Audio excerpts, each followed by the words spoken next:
Mic మీ చేతికి వచ్చేసిందా? Okay, so yes, come on, give it up for ఆది సాయి కుమార్ గారి మాటలు ఇప్పుడు వినేద్దాము. అందరికి నమస్కారం అండి. ముందుగా చీఫ్ గెస్ట్ రఘునందన్ రావు గారికి చాలా థ్యాంక్స్ వచ్చినందుకు.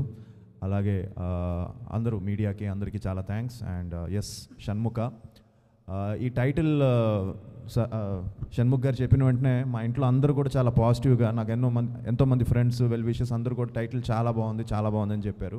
సో మంచి టైటిల్ షణ్ముఖ. అండ్ అందరం ఆబ్వియస్లీ అందరూ చెప్పేదే, అందరం కష్టపడి చేసాం అవన్నీ.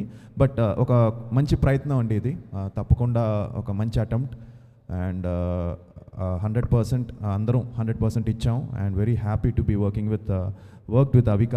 ఎందుకంటే ఎప్పటి నుంచో అనుకుంటూ ఉన్నాం కానీ మిస్ అయింది. అండ్ ఫైనల్గా ఈ సినిమా కుదిరింది. అండ్ తను కూడా రెగ్యులర్ హీరోయిన్ లాగా ఏదో సాంగ్స్కి వచ్చి వెళ్ళినట్టు, ఇందులో సాంగ్స్ కూడా ఒకటే సాంగ్ ఉన్నాయి, మిగతావన్నీ బ్యాక్గ్రౌండ్ సాంగ్స్ కాబట్టి ఒక ఇంపార్టెన్స్ ఉండే క్యారెక్టర్ తను ప్లే చేసింది ఈ సినిమాలో, సారా అనే ఒక క్యారెక్టర్. అండ్ తను కూడా చాలా బ్రిలియంట్గా చేసింది. అండ్ ఈక్వల్గా ఇద్దరికి మంచి సీన్స్ పడే మా ఇద్దరి మధ్య. And very happy. అండ్ ఈ ఒక జర్నీ ఈ సినిమా, ఎందుకంటే ఆల్మోస్ట్ ఒక 2 years జర్నీ ఈ ఫిలిం. అండ్ అలాగే ఎంతోమంది ఫ్రెండ్స్ కూడా ఇందులో నాతో పాటు చేయడం, కృష్ణుడు గారు కానీ, అలానే మనోజ్ కానీ, చిరంగ్ గారు కానీ, ఆయనతో క్లైమాక్స్ ఒక ఇంటెన్స్ ఫైట్ ఎపిసోడ్ చేసాం. సో ఆయన కానీ, అలానే రవి బసూరు గారు దీనికి మ్యూజిక్. సో చాలా మంచి బ్యాక్గ్రౌండ్ స్కోర్ ఇచ్చారు.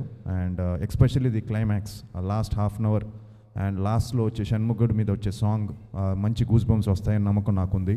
అండ్ మీరు కూడా 100% ఒక థ్రిల్ ఫీల్ అవుతారు background స్కోర్కి.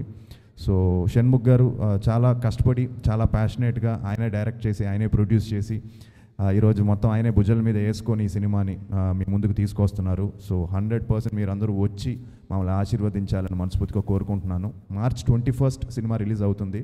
So please do come and watch Shanmukha in theatres. And bless us అండి. Thank you very much.